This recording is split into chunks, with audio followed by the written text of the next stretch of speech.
muchos pastores a nuestra iglesia a predicar, a ministrar, pero por su pastor es por el que más me preguntan, que más se acuerdan. Entonces es una bendición, hermano Gascón, allá en Baja Sur, ¿verdad? Porque ha dejado puras cosas buenas, no vayan a pensar de que es que es una bendición y pues vinimos mi esposa y yo a la reunión de evaluación y al retiro, y nos están hospedando una familia, unos amigos también muy queridos de muchos años, el hermano Jaime y la hermana Almeida. Ellos son de aquí de Tijuana, pero están viviendo en Phoenix, y ayer estuvimos en la boda de su hija. Y pues gracias a Dios, hermano, que Dios nos trae por acá. Y estando acá, pues le hablaba al hermano Gascón, le decía, acá andamos, me dijo, vente, visítanos.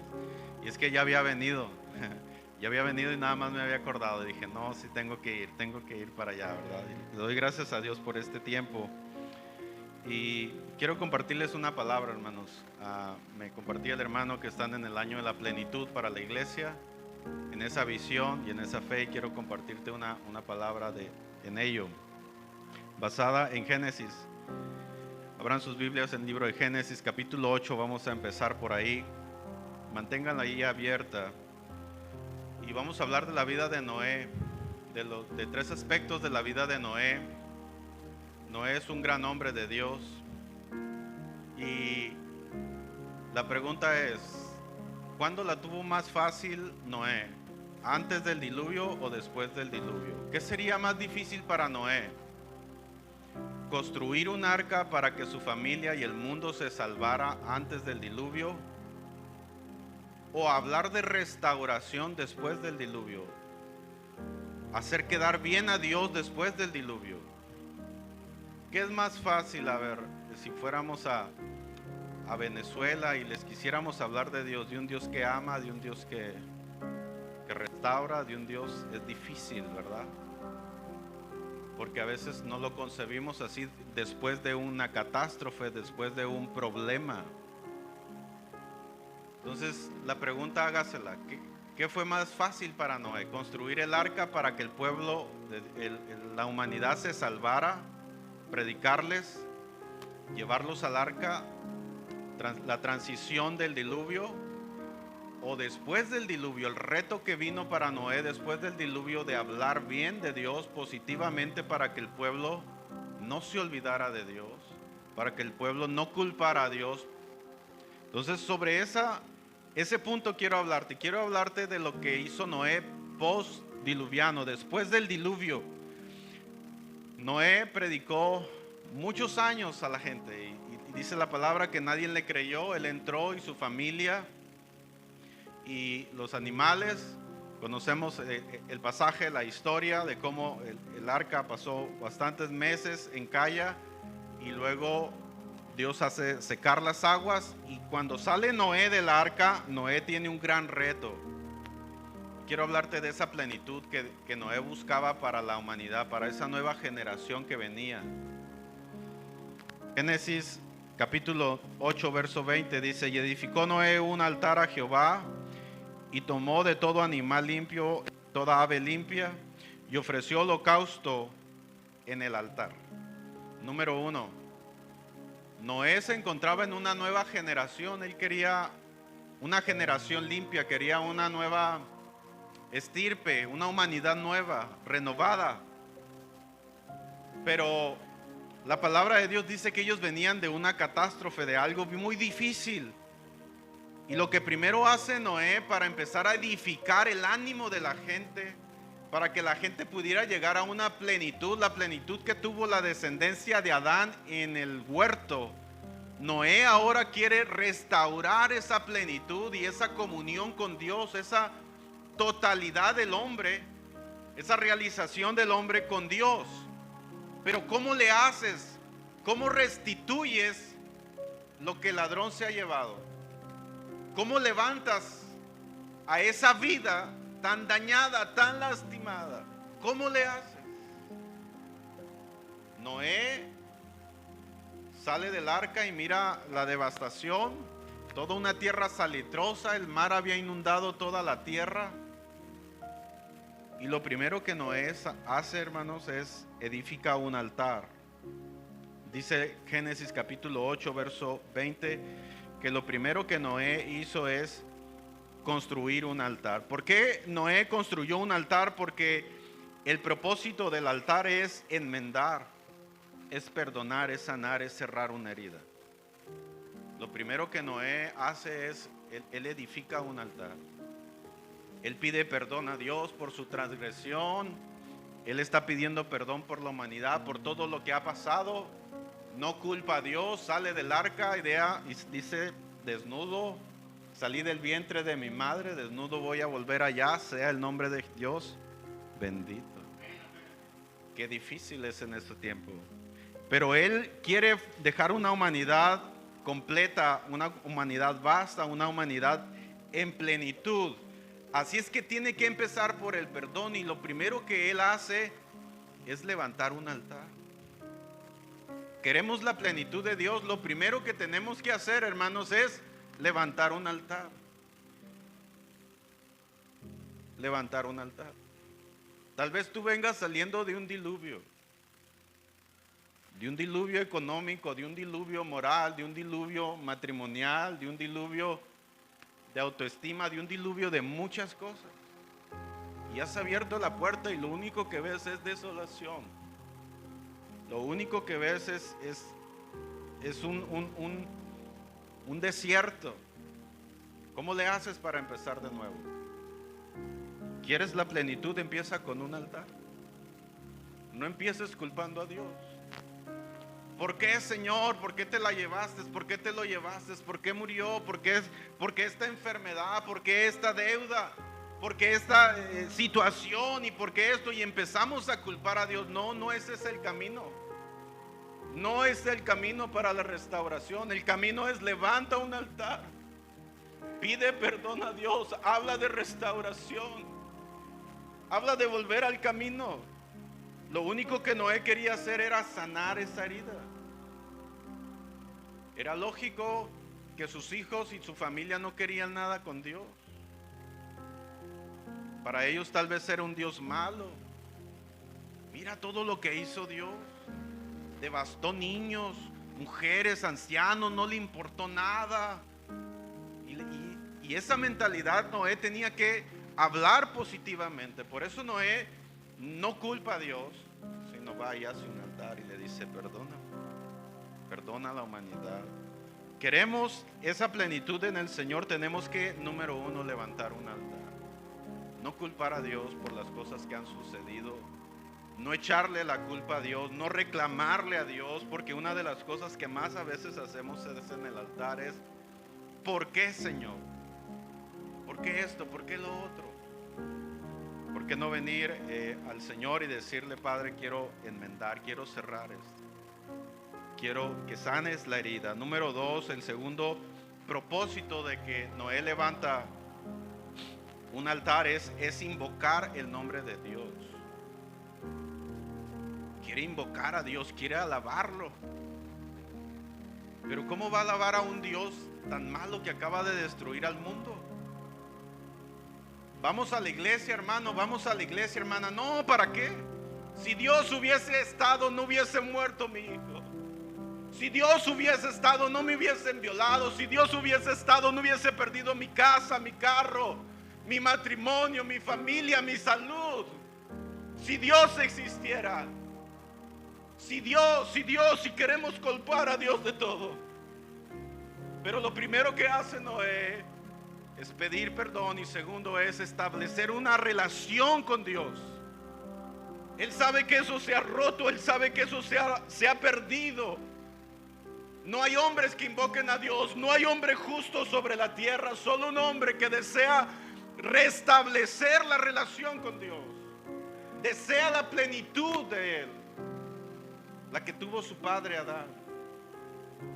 Y culpándolo y echándole la culpa a Dios no iba a conseguir nada. Así es que lo primero que él hace es levantar un altar. Génesis capítulo 12, verso 18.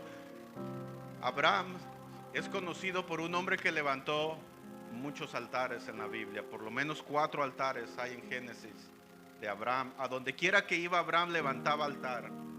Se movía a Canaán, levantaba un altar. Iba a Betel, levantaba un altar. Iba al monte y levantaba un altar. Porque era un hombre que invocaba a Dios, era un hombre que buscaba al Señor. No era el clásico hombre que culpaba a Dios, que se quejaba de todo.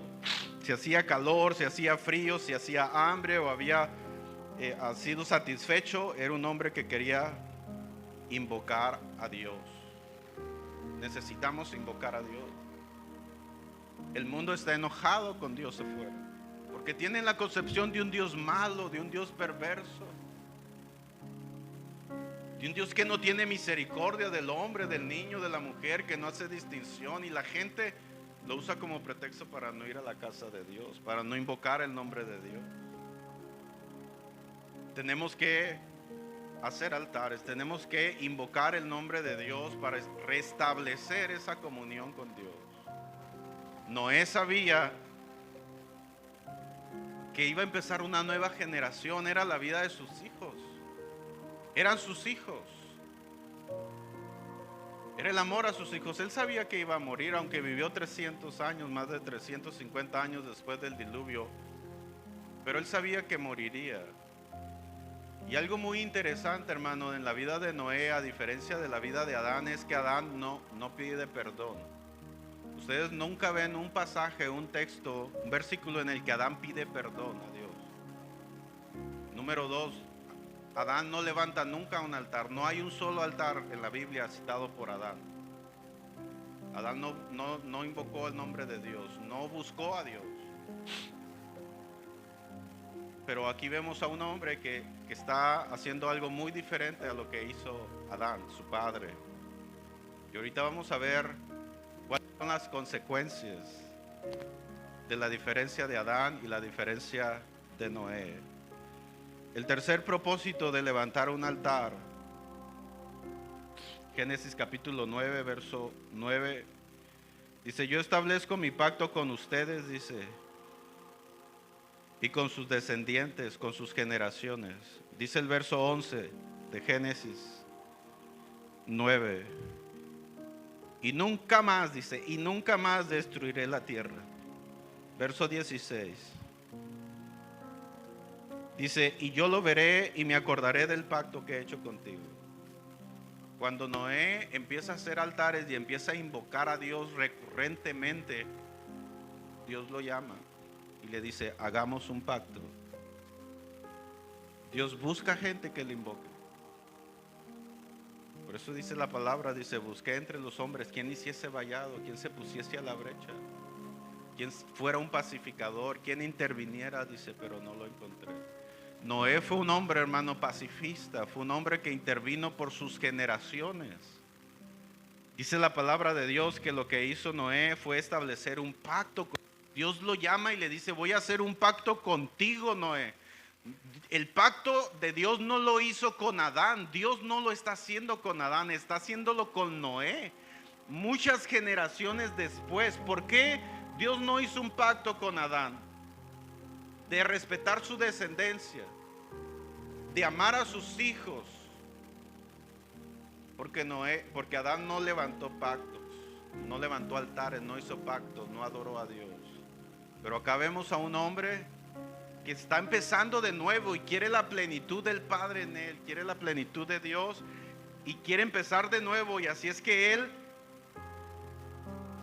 hace un pacto.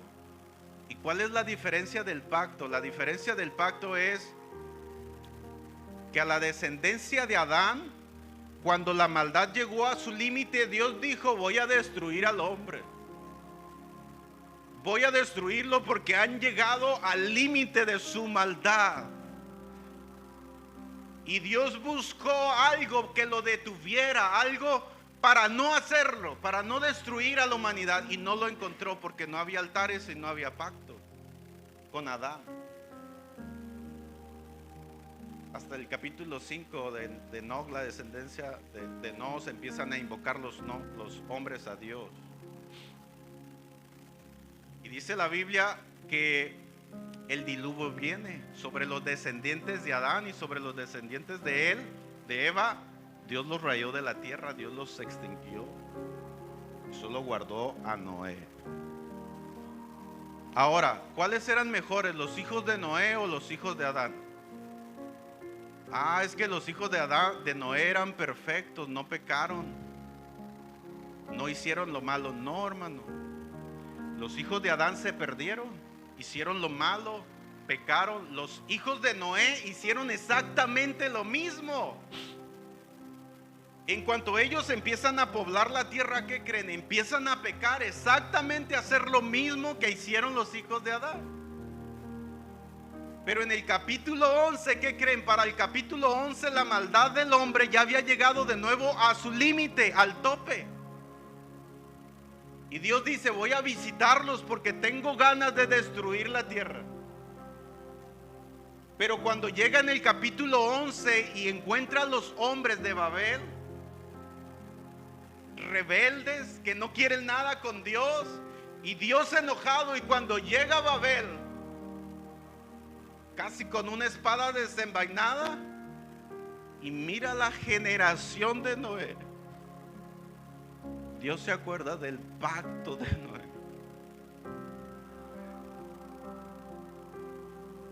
Dios se acordó de Noé. ¿Y qué creen que hace?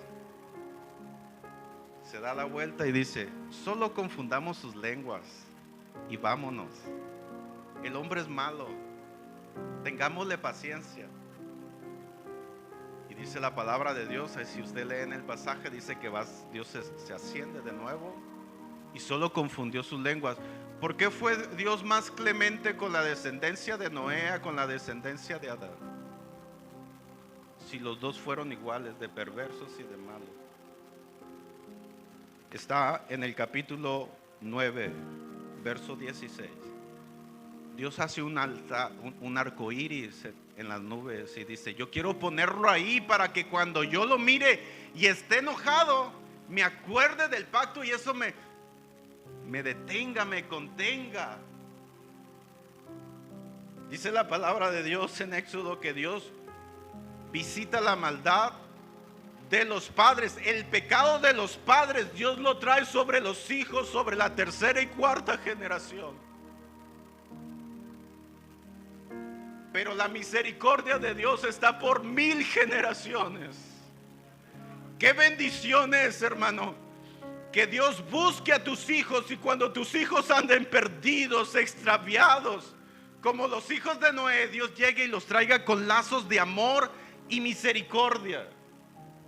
Y no sea Dios como fue con los hijos de Adán. ¿O qué? ¿Nuestros hijos son mejores con los que del mundo? ¿Hay alguna diferencia entre nuestros hijos y los hijos de las familias del mundo? No hay ninguna diferencia. Nuestros hijos son iguales. Nuestros hijos son iguales. Pero ¿sabes qué va a ser la diferencia? Padres que hagan pactos con Dios. Padres que levanten altares. Padres que busquen a Dios. Padres que invocan a Dios. Esa es la diferencia. Porque cuando Dios visita la maldad del hombre y no hay un pacto con ellos, Dios se los lleva. Dios se los lleva. Porque no hay nada que intervenga en la ira de Dios. Pero cuando hay hombres y mujeres, hermano, que levantan un altar, que se vuelven a Dios, que pedimos perdón, que intercedemos, como dice Deuteronomio, y estas bendiciones te alcanzarán. Te alcanzarán. Por eso la descendencia de Adán no la alcanzó nada. No había alguna manera de ayudarles. Yo he tenido beneficios, hermano. Hay gente que yo me he encontrado, gente mayor, y me han dicho: tú eres fulano de tal, sí. Y me han ayudado tal vez en la carretera, en una situación. Y al final me dicen: yo conocí a tu papá. Mi papá murió de hace... yo tenía 3 años cuando mi papá murió. Y tengo los beneficios de gente que yo no conozco, y que me han hecho un favor porque la gente conoció a mi padre. ¿No te gustaría que Dios buscara a tus hijos y tus hijos no conocieran a Dios, pero Dios te conociera a ti? Y Dios te bendijera y Dios te dirá que tendré misericordia porque este es hijo de mi hijo. Ahora, imaginémonos que seamos como la generación de Adán, que Dios ande buscándonos y ya no estemos, ya hayamos muerto, pero se encuentra a nuestros hijos. Va a decir, tú eres hijo de fulano de tal, tu papá me quedó a deber. Y como no está tu papi, tú me gustas. Y entonces vemos el pecado de los padres sobre los hijos. ¿Cuántos hemos visto un juicio de Dios sobre la vida de un padre? O el juicio, de los padres sobre los hijos. Y uno dice, pero el muchacho, la muchacha, el niño, el bebé no tenían la culpa. ¿Por qué están pagando? Porque Dios visita la maldad de los padres sobre los hijos. Por eso es importante, hermano, que nosotros hagamos un altar, que nosotros invoquemos el nombre de Dios, porque dice la palabra de Dios que Noé fue mucho más excelente que Adán, porque Adán no pudo librar a la descendencia de él, toda su descendencia se acabó. Bueno, somos descendientes de Adán por medio de Noé, pero técnicamente su descendencia se acabó, se extinguió. Pero dice la palabra que la generación de Noé no fue así. La generación de Noé halló gracia, halló favor de Dios. Gracias. Ante los ojos de Dios. Y no fue porque fue una generación más dócil, una generación más obediente, no fue porque fue una generación más santa, no, hermanos. Todos nuestros hijos, aunque crezcan en la iglesia, pueden irse al mundo. Pueden irse al mundo. Pero cuando hay pactos y cuando el arco iris está, ay Dios, visite la vida de los pecadores, se va a acordar de ti. Se va a acordar de tus oraciones. Y tus oraciones van a alcanzar a la vida de tus hijos y a los hijos de tus hijos. Y tal vez ellos ni tengan idea, porque fueron guardados milagrosamente, porque fueron favorecidos en aquella ocasión. Tal vez no tengan memoria de eso, pero están siendo beneficiados por las oraciones de sus padres, de sus abuelos, de sus bisabuelos, de sus pastores. Esa es la diferencia. En Adán se perdieron muchas cosas, pero Noé es un restaurador. Y no estamos hablando antes del diluvio, estamos hablando postdiluviano. Probablemente Noé tuvo más difícil o fue un poquito más grande lo de él después del diluvio que antes del diluvio. Mucha gente necesita ser restaurada. Mucha gente necesita volver a Dios, necesita la plenitud. No vamos a volver al huerto de Edén. Noé no se encargó de volver al huerto del Edén. Adán, dice la Biblia, que Dios tuvo que poner ahí un arcángel con una espada desenvainada para impedir que Adán regresara, porque Adán se hizo tan carnal y tan material que él físicamente creía que su bendición iba a estar estando físicamente en el huerto. Pero Noé no. Noé era un hombre de fe diferente, que dijo: mi porción es Jehová.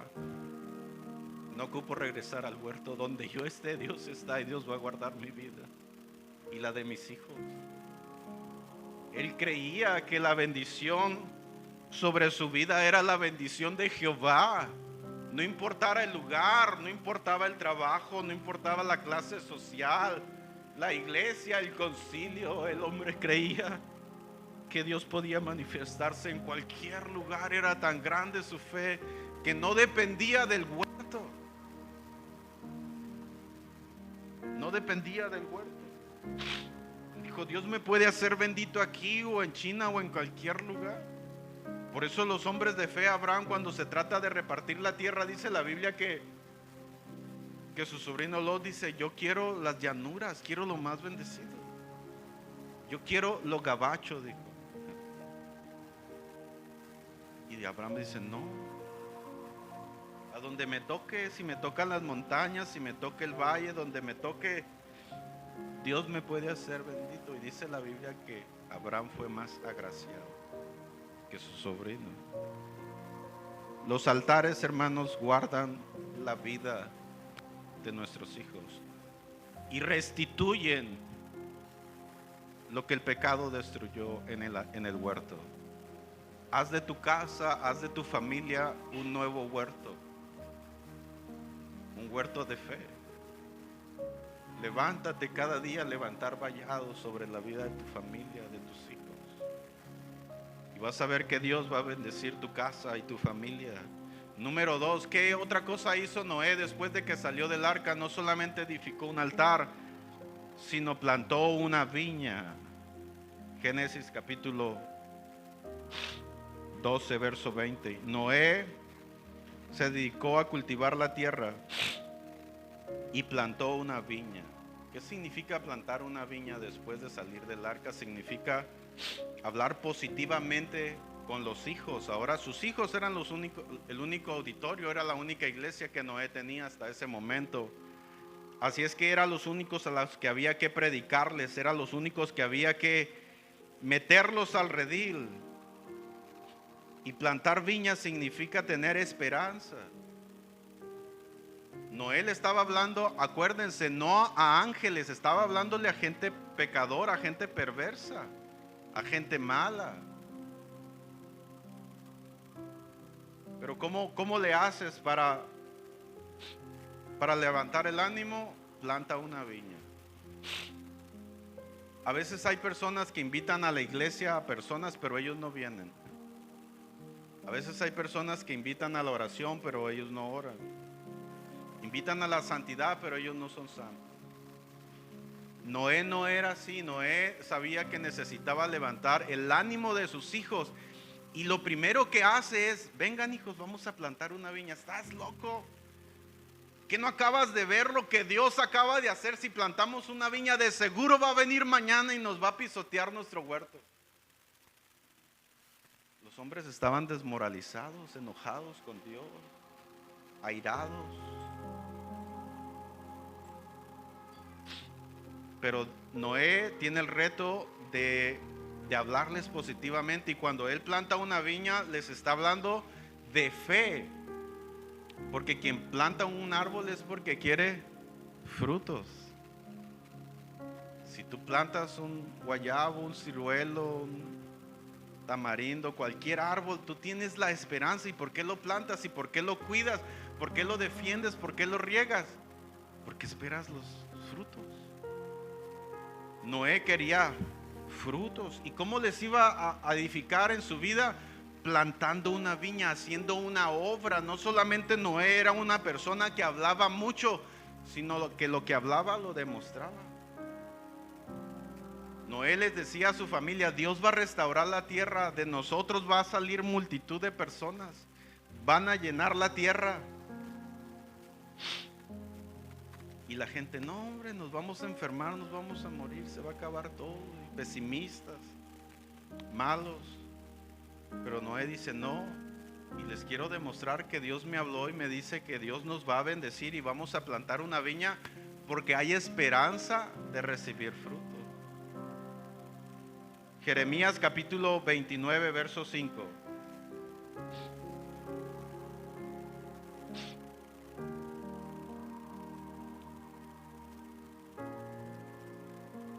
Jeremías 29, 5. Otro restaurador, otro hombre que busca la plenitud de su pueblo. ¿Qué había pasado con el pueblo de Israel? Habían sido cautivos y se los habían llevado a Babilonia. Jerusalén había sido incendiada. El oro del templo había sido saqueado. Todos los utensilios del templo habían sido llevados a Babilonia. La gente había sido deportada en dos secciones. Una en los tiempos de Zorobabel y otra se la habían llevado los babilonios. Y quedó un pequeño rebaño de personas indigentes en Jerusalén. La ciudad era una hornilla, hermano, todo cenizo, todo humeante, no había nada bueno. Era una ciudad fea, desolada, donde Dios había estado, donde Dios se había glorificado. Ahora era una ciudad que había visto la mano de Dios, la ira de Dios, como lo vio Noé. ¿Y qué se hace para hablar positivamente al pueblo? ¿Qué les dice? Le manda una carta a Jeremías al pueblo, estando el pueblo en Babilonia. Jeremías 9:5, y dice: edifiquen casas. Dice: piensen en casarse, planten viñas, porque se quedarán ahí muchos años. Jeremías es un hombre que dice: les animo, Dios les va a bendecir ahí en la ciudad. Jeremías insta al pueblo a orar por la ciudad. Imagínense la gente: ¿cómo voy a orar por los de Babilonia? Mataron a mi familia, saquearon mi ciudad, incendiaron mi ciudad. ¿Hasta crees, Jeremías, que voy a estar orando por los de Babilonia? Y Jeremías: ora por tu ciudad, ora por tu ciudad. Pero en mi ciudad vive el que me robó, en mi ciudad vive el que me traicionó, el que me dejó, el que me vulneró. Y yo quiero que le vaya mal. Yo quiero que la ira de Dios caiga sobre su vida. Y Dios dice: ora por la ciudad. Ora, cierra puertas, estrecha caminos, levanta altares, haz pactos con Dios, porque Dios te quiere bendecir. Y Jeremías le dice al pueblo: oren por la ciudad, planten viñas. Y plantar viñas significaba que había tiempo por venir. Ellos iban a estar más de 70 años en la tierra. Así es que se levantaban muchos profetas en aquel entonces: Dios nos va a visitar y nos va a sacar. No planten viñas, no hagan nada, no se casen. Dios mañana nos visita. Y mañana, y mañana, y mañana. Y el pueblo estuvo ahí mucho tiempo, porque era un propósito de Dios para sus vidas. Noé quiere levantar el ánimo de sus hijos. Y no solamente Noé habló positivamente para que el pueblo fuese o su familia fuese animada, sino que Noé plantó viñas. Dice el pasaje que después de esos años que el pueblo estuvo perdido, que estuvo en Babilonia, pudo regresar a la ciudad. Que cuando Jeremías, cuando regresan en los tiempos de Nehemías, de Esdras, y ven la ciudad, la ven deshecha, y aún ellos empezaron a batallar con el pueblo porque no querían construir la ciudad, no querían reedificar, no querían levantar al pueblo. Tenemos que ser una iglesia, hermano, que empiece de las cenizas. Allá afuera el diablo no perdona, y al que agarra lo hace añicos, lo destroza. Basta ver a la gente afuera cómo anda. Hay gente que la puedes ver de pie, pero por dentro están destruidas. El pecado paga mal. El pecado paga mal, el mundo paga mal. Solo acá donde se hacen restauraciones, donde se levantan altares, donde se ora, donde se invoca a Dios, hay esperanza. Porque las oraciones alcanzan a los perdidos. Y entonces esa es la diferencia. Y tercer aspecto de la vida de Noé: no solamente fue un hombre que levantó altares y planta viñas, sino fue un hombre conocedor de la bendición y de la maldición. Sabía que era ser un hombre bendito y sabía que era ser un hombre maldito. A veces nosotros no entendemos muchas cosas, y no es hasta que le entendemos les agarramos respeto a esas cosas. Yo soy de San Juanico, un pueblo al norte de donde pastoreo, y es un pueblo pesquero, y me gusta mucho pescar cuando puedo, me voy a pescar con caña por la orilla de la playa. Y en una ocasión andábamos pescando, la familia, mis hijos muy pequeños, y yo andaba entre las olas pescando, tirando un curricán, andábamos sacando turbina, lenguado y casi con el agua hasta la cintura entre las olas.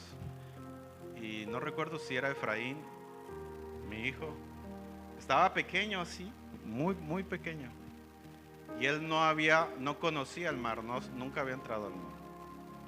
Así es que él entra bien confiado, hermano, bien confiado. Yo dije, ahorita vas a aprender a agarrarle respeto al mar. Y que lo agarra la primera ola, hermano. Se lo lleva hasta allá, hasta la orilla, con la camisa así enrollada y lleno de arena. Peló los ojos y se agarró aire. Dijo, no quiero nada con el mar. Ya no se volvió a meter al mar en esa ocasión, no se volvió a meter al mar. ¿Sabe qué pasó con mi hijo? Agarró respeto. Porque entendió que el mar es una bendición, que el mar es agradable, es bueno, pero que el mar también puede ser severo. Cuando los muchachos no entienden de carros, si le das un carro a un muchacho de 13, 14 años y no entienden de consecuencias, no entienden la diferencia entre la bendición y la maldición y hacen un mal uso. Muchos muchachos terminan mal porque no entienden el respeto al vehículo que impone, que hay que manejarlo con responsabilidad. Noé, saliendo del arca, hermano, él tenía que enseñarle a sus hijos que Dios era un Dios que cada mañana hacía nuevas las cosas y daba misericordia nueva, pero también era un Dios de fuego consumidor. Y muchas veces nosotros es lo que no entendemos. ¿Qué me va a hacer Dios? ¿Y de qué me pierdo si no voy a la iglesia? Si dejo de orar, si me voy al mundo. ¿Y qué me va a hacer Dios? No tenemos respeto, no tenemos temor de Dios. Por eso la Biblia dice, no le tengas temor al que mata el cuerpo, tenle temor al que puede condenar tu alma en la eternidad. Pero hoy la humanidad no tiene respeto de Dios, no tiene temor de Dios. Noé, hermano, fue un hombre que entendió de bendiciones y de maldiciones, y eso es muy importante, hermano, para nuestra sociedad, para nosotros como cristianos, tener temor de Dios. El temor a Dios es el principio de la sabiduría, de un hombre sabio. Pero cuando no tenemos temor de Dios, hacemos lo que queremos. Cuando Dios le dice a Esaú, le dice, ve y caza algo para bendecirte, y lo escucha Jacob, y entonces le hacen el potaje, vende la primogenitura. Y una de las cosas que siempre me llama la atención en la vida de Esaú es esa expresión que dice, ¿de qué me servirá la primogenitura? ¿De qué me va a servir la bendición de este viejo? ¿Habrá algo bueno en esa bendición? Cuando leemos el libro de Génesis nos damos cuenta que Isaac llama a sus hijos. ¿Y qué es lo que hace por ellos? Oró por ellos. Habló lenguas, descendió fuego del cielo, se aparecieron ángeles, brilló una estrella en el horizonte. No, hermano. Solo el hombre anciano ya no podía ver, hizo una oración para muchos insignificante. Pero en la Biblia fue trascendente. La oración de un viejo. Porque el hombre menospreció su primogenitura porque no tenía temor de Dios. Porque él pensaba que esas oraciones no importaban y no hacían una diferencia en su vida. Pero Noé, hermano, cuando sale del arca, él quiere que sus hijos aprendan a tener temor de Dios. Les quiere enseñar y les inculca el temor de Dios. Y para enseñarles el temor de Dios, bendice a 2 de sus hijos y maldice a uno. Génesis 9:25 al 27. Génesis 9, 25 al 27. Maldito sea Cam, siervo de siervo será su hermano. Bendito de Jehová sea Sem, y Canaán sea su siervo. Engrandezca a Dios a Jafet, y habita en sus tiendas de Sem, y sea Canaán su siervo. Noé deja en claro la bendición y la maldición, hermano.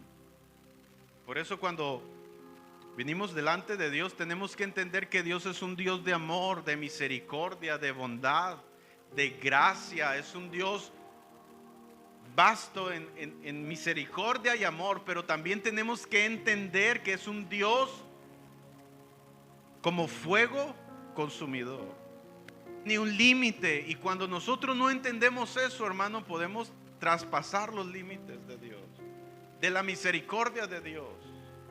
Por eso es importante que podamos entender y hacer una diferencia entre las bendiciones y las maldiciones. Y eso es entender las consecuencias de eso. Por eso mucha gente deja de venir a la iglesia, porque dicen, ¿qué hay de bueno en la iglesia? Porque hay gente que tiene años, que tiene meses viniendo a la iglesia, y muchas veces la gente no ve un beneficio inmediato. No aprendemos a tener temor de Dios. Y entonces dejamos de hacerlo, dejamos de orar, dejamos de congregarnos, dejamos nuestros hábitos espirituales. Y cuando menos piensa, el mundo se da cuenta. Dicen, mira el hermano, cuando estaba en la iglesia tenía familia, tenía carro, tenía trabajo, tenía salud, pero agarró el vicio y míralo. Y luego se lo enseñan y servimos de ejemplo para los hijos. Mira, ven, no seas como él, porque la Biblia dice que vamos a hacer la burla del mundo. Por eso la gente, hermano, que no entiende el temor de Dios se pierde. Por eso nosotros tenemos que siempre vivir en el temor de Dios. No por las cosas que Dios pueda traer por acá, un tsunami, un temblor, un ciclón, un cataclismo, no, sino por lo que pasa después de la muerte. Dios existe, hermano, y hay un lugar de bendición y de vida eterna, y hay un lugar de tormento eterno. Dios es un Dios de amor, cierto. Dios es un Dios de paciencia, cierto, pero también es un Dios de juicio, es un fuego consumidor. En la Biblia se habla de Jesús como Mesías en todo el Antiguo Testamento, y en los Evangelios se habla como el Cordero de Dios. En el resto de la Biblia del Antiguo Testamento se habla como esa primicia, como esa esperanza de Jesús, como eso que no es palpable, pero está ahí presente y hay que esperarlo. En los Evangelios, cuando uno lee los Evangelios, vemos al Cordero de Dios revelado, y el Cordero de Dios que va al matadero sin abrir su boca. En los Evangelios se mira y se percibe a un Jesús que puedes abofetear, puedes patearlo, puedes decirle no, puedes decirle sí, puedes recibirlo, puedes rechazarlo, puedes apreciarlo o menospreciarlo. Los Evangelios presentan a un Jesús que se puede abrazar o rechazar. Pero el libro de Apocalipsis, para algunos Apocalipsis es el quinto evangelio, y presenta al juez justo, y dice que él va a regresar con sus ropas ceñidas y teñidas en sangre, a dar el pago en persona a los que le temen. Mucha gente, hermano, y a veces es en nuestras iglesias, están esperando a ver al Cordero de Dios. No, el Cordero de Dios ya no lo vamos a ver. Vamos a ver a un juez justo que viene a pagar, que viene a dar su pago en persona. Sus vestidos están teñidos en sangre y ceñidos. Viene en un caballo y viene por su iglesia. No es el corderito que estamos acostumbrados a rechazar. No es el cordero que estamos acostumbrados así hoy sí, hoy no, este domingo sí, este domingo no, no. Tenemos que entender que hay un tiempo para hacer las cosas y que ese tiempo se ha acabado y viene un tiempo para nosotros en el que viene un juez justo que nos va a pedir nuestra fe. Noé fue un hombre, hermano, que enseñó temor a su generación. Pónganse en pie, hermano, en esta hora.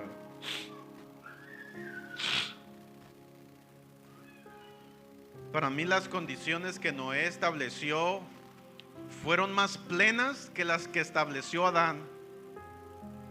Adán fue un hombre que perdió la plenitud en el huerto, pero vemos a Noé, un hombre que restituye esa plenitud, y no en el huerto, en un monte cenizo donde no había nada. La tierra estaba desolada, el pueblo estaba desanimado. Pero así como este hombre, hay muchos que se levantan, hermanos, en medio de las cenizas a levantar la fe del pueblo y decir: Dios es un Dios de paz, es un Dios de pactos, es un Dios que busca a su generación para hacer bien. Cierre sus ojos. Si usted gusta venir al altar en esta tarde, yo le invito a que reflexione en esta palabra y busque ese Edén perdido, esa plenitud de Dios en su vida. Muchos añoramos ese Edén y decimos: Señor, si las cosas otra vez fuesen como el Edén. Tú puedes hacerlo. Levanta altares, conviértete en un hombre y una mujer que invoque a Dios, que busque a Dios. Haz pactos con Dios y dile al Señor: aquí estoy, Padre. Enseña a tu generación a tener temor de Dios. Infunde el temor de Dios. Dile al Señor: Padre, alcanza a mis hijos. Guarda la vida de mis hijos, guarda la vida de mis nietos. No son mejores ellos, Señor, que los del mundo. Mis hijos también pecan, mis nietos también son malos. Se descarrían, se van al mundo. Pero acuérdate, Señor, acuérdate de nuestro pacto, dile. Soy tu siervo, soy tu sierva, que de continuo está en tu casa, que de continuo está en esta casa de oración.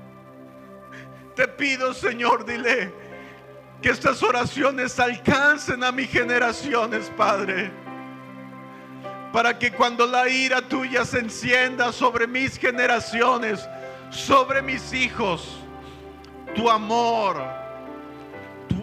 venga, Padre, sobre nuestras generaciones, Señor.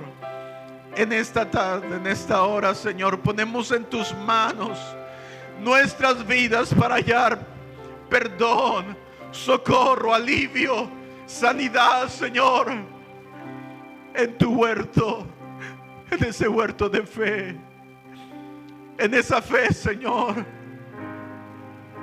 Te pedimos: restituye, Señor, restituye nuestras vidas. Restaura, Padre, trae esa plenitud. Te lo pedimos en el nombre de Jesús. Deseamos, Señor, ser una generación que se pone a la brecha, una generación que aboga, una generación pacifista.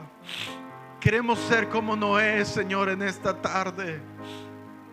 Ponemos en tus manos esta colonia, esta ciudad, Señor, este barrio, nuestras familias, nuestras casas. Si hay juicios por venir, si tú visitarás, Padre, esta ciudad para traer juicio, acuérdate de nuestros pactos. Si nuestros hijos estuvieran ahí, si nuestros hijos y nuestros nietos estuviesen ahí, Señor, ten misericordia. No destruyas al malo con el bueno, Señor. Escúchanos. Ten misericordia, Señor. Detente en tu ira. Detente en tu juicio, Padre. Te pedimos en el nombre de Jesús que tú traigas paz. Que tú traigas paz, Señor. Te lo pedimos, Padre, en el nombre de Jesús, Espíritu.